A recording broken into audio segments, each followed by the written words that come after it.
Hello friends. तो मैं दोबारा आ गई हूँ एक नई स्टोरी के साथ। इस मूवी की कहानी आपको बहुत पसंद आएगी, मुझे पूरा यकीन है। चले मूवी की शुरुआत करते हैं। तो मूवी की शुरुआत के सीन में एलियन की एंट्री होती है। हम आसमान से एक सितारा टूटते हुए देखते हैं जो सीधा जंगल में आके गिरता है।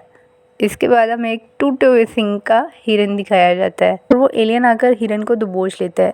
इसके बाद हम एक कपल को देखते हैं जो कि जंगल में कैंपिंग के लिए आ रहा होता है, जिनका नाम रूथ और हैरी होता है। ये दोनों 6 सालों से साथ हैं, लेकिन अभी तक इन्होंने शादी नहीं की क्योंकि रूथ अभी मेंटली तौर पे शादी के लिए तैयार नहीं थी। वो जंगल में भी हैरी के साथ इसीलिए आई थी क्योंकि हैरी को कैंपिंग का बहुत शौक था। जंगल में पहुंचने से पहले वो एक जगह रुके थे जहाँ एक बच्चा आके उनसे पूछता है कि क्या तुमने रेड स्टार को टूटते हुए देखा, और वो दोनों उसकी बात को हंसी मजाक में उड़ा देते हैं, उसे सीरियस नहीं लेते हैं।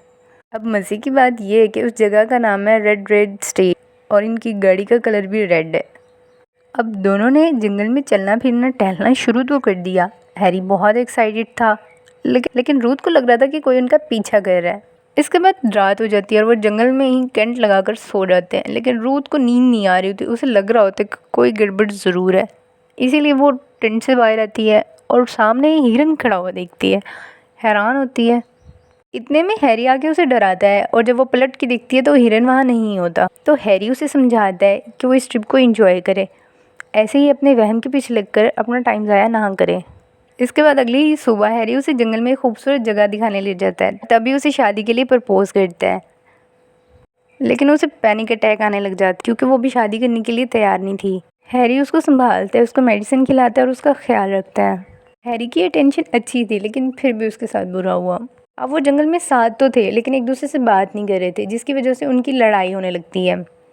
हैरी रूथ के पेरेंट्स तक पहुंच जाता है। माहौल बहुत गर्म हो जाता है और वो उठ के टेंट में सोने के लिए चला जाता है, और तब भी उन्हें कोई देख रहा था। अगली सुबह जब रूथ की आंख खुलती है तो उसे हैरी वहाँ नहीं मिलता। वो एक नोट छोड़ के गया होता है जिसके ऊपर लिखा होता है कि वो वॉक पे जा रहा है और थोड़ी देर तक वापस आ जाएगा।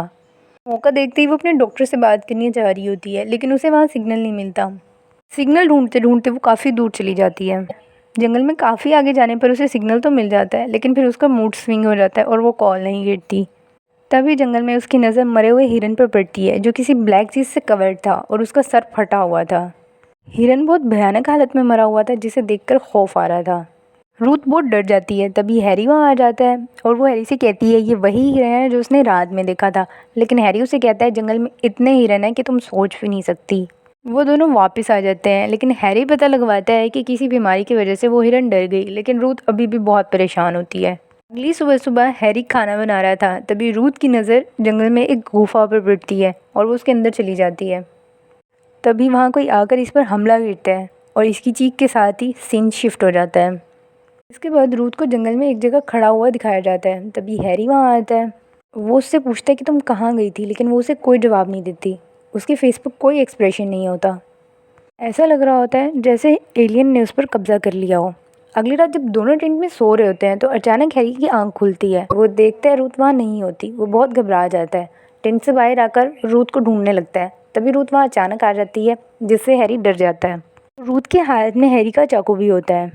हैरी को कहती है कि उसने जंगल में किसी जानवर की आवाज़ सुनी है। खैर फिर दोनों वापस टेंट में आकर सो जाते हैं। लेकिन अब नॉर्मल चीज़ ये थी कि वो पूरी रात ना ही सोई और ना ही उसने करवट बदली। पूरी रात वो अपनी खुली आंखों से हैरी को देखती रही और अगला पूरा दिन गुजर जाता है। वो हैरी से कोई बात नहीं करती। हैरी बहुत ट्राई करता है उससे बात करने की, लेकिन वो कोई जवाब नहीं देती। फिर वो अचानक हैरी से कहती है कि मुझे एहसास है मैंने तुम्हारे साथ गलत किया। I am sorry. अब मुझे दोबारा उस जगह ले चलो जहाँ तुमने मुझे प्रपोज़ किया था। ये सुनकर हैरी बहुत खुश होता है। वो इसी चीज़ का बहुत टाइम से इंतज़ार कर रहा था। हैरी उसे उस खूबसूरत सी जगह पर ले जाता है और उसे शादी के लिए प्रपोज़ करता है। अब यहाँ होती है एक डेंजरस चीज़।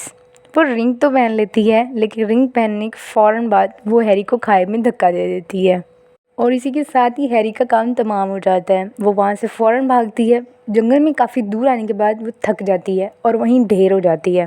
तभी एक नए कपल की एंट्री होती है, विवियन और रे। वो उससे पूछते हैं कि तुम्हें क्या हुआ, लेकिन वो कहती है मुझे कुछ भी याद नहीं। पुलिस को बुला लेते अगर उनके फ़ोन में नेटवर्क होता। खैर वो उसे अपने साथ रख लेते हैं। विवियन और रे आपस में बातें कर रहे होते हैं। तभी थ्रोनवा आ जाती है और उन पर चाकू तान देती है, लेकिन चाकू उनके लिए नहीं था, पीछे हैरी खड़ा था। अब हिला देने वाली बात ये थी कि हैरी तो मर चुका था, अब वो वापस कैसे आया? क्योंकि यही तो है असली ट्विस्ट। हैरी रूथ की तरफ बढ़ता है लेकिन रूथ वहाँ से भाग जाती है और रे रूथ की मदद करने के लिए आगे बढ़ता है और हैरी उसका हाथ काट देता है। Dangerous Harry. अब वो एलियन मतलब हैरी रे को मार देता है और रूथ से पूछता है कि उसे सब कुछ कैसे पता चला।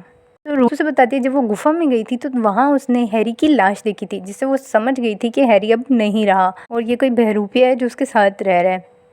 इसी सीन से पता चलता है कि वो एलियन किसी को भी मारने के बाद उसका रूप धार लेता है, उसकी इमोशंस, फीलिंग्स, मेमोरी को सोक कर लेता है। अगर हैरी की जगह मैं वहाँ होती तो मैं अपनी सारी मेमोरीज खुशी खुशी एलियन को दे देती। खैर अब क्या कर सकते हैं। इसके बाद के सीन में रूथ अपनी जान बचाने के लिए वहाँ से भागती है लेकिन उसे पैनिक अटैक आता है और वो मेडिसिन खाती है खुद को शांत करने के लिए। इसके बाद वो रूथ को वहाँ से ले जाता है और उसके साथ रहने लगता है नॉर्मली जैसे पहले वो रह रहा था। रूथ बहुत डरी हुई थी और वो सोच रही थी कि कैसे वो इससे बच निकले। इस मूवी के ट्विस्ट से हमें पता चलता है कि हमें ही बेवकूफ़ बनाया जा रहा था। हमें दिखाया जा रहा था कि एलियन रूथ के अंदर है, बल्कि था इसका बिल्कुल ऑपोजिट, वो तो हैरी के अंदर था। खैर क्या कर सकते हैं। तो बाकी अपने साथियों को भी वहाँ बुला लेता है और फिर कब्ज़ा कर लेते हैं सारी जगह पर। अब वो ट्राई करते हैं रूथ को मारने की, बहुत कोशिशों के बावजूद वो रूथ को नहीं मार पाता। अब एलियन को समझ नहीं आ रहा होता कि उसके साथ ऐसा क्यों हो रहा है। अब ये आप और मैं बहुत अच्छे से जानते हैं क्योंकि वो हैरी के अंदर था, उसकी मेमोरीज़, उसकी इमोशंस, जिसके अंदर रूथ के लिए बहुत सारा प्यार था। तो हैरी कैसे होने देता ये।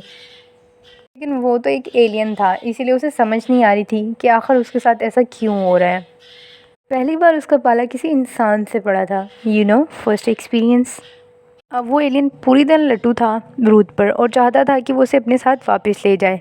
इसलिए वो रूथ को कहता है कि तुम हमारे साथ चलो, वहाँ मेरे जैसे और भी बहुत सारे हैं। इसके बाद हम वापस आएंगे और पूरे प्लेनेट पर कब्जा कर लेंगे। रूथ उसकी बातों पे ध्यान नहीं दे रही थी क्योंकि रूथ का ध्यान पानी में मौजूद शार्क पर था। इसके बाद रूथ पानी में भाग जाती है और एलियन भी इसके पीछे पीछे पानी में आ जाता है। शार्क एलियन पर अटैक कर देती है और रूथ पानी से बाहर आ जाती है। फिर एलियन भी शार्क को मारकर पानी से बाहर आ जाता है। डेंजरस है बाबा रे तुम। अब वो रूथ को लेकर वापस आता है और रूथ को मड में कैद कर देता है और रूथ की शक्ल, इमोशंस और उसकी मेमोरीज़ को सोक कर लेता है। और अब एलियन बहुत वीक फील कर रहा होता है क्योंकि उस पागल को तो पता ही नहीं होता रूथ की शक्ल, इमोशंस के साथ साथ उसका ट्रॉमा भी अब उसके पास आ गया है। इसी वजह से एलियन बहुत वीक फील कर रहा होता है। एलियन को रूथ के पैनिक अटैक आने लगते हैं। वो मेडिसिन की डिब्बी उठाता है लेकिन उसके अंदर कोई मेडिसिन नहीं होती। बेटा इंसान बनना बहुत मुश्किल है।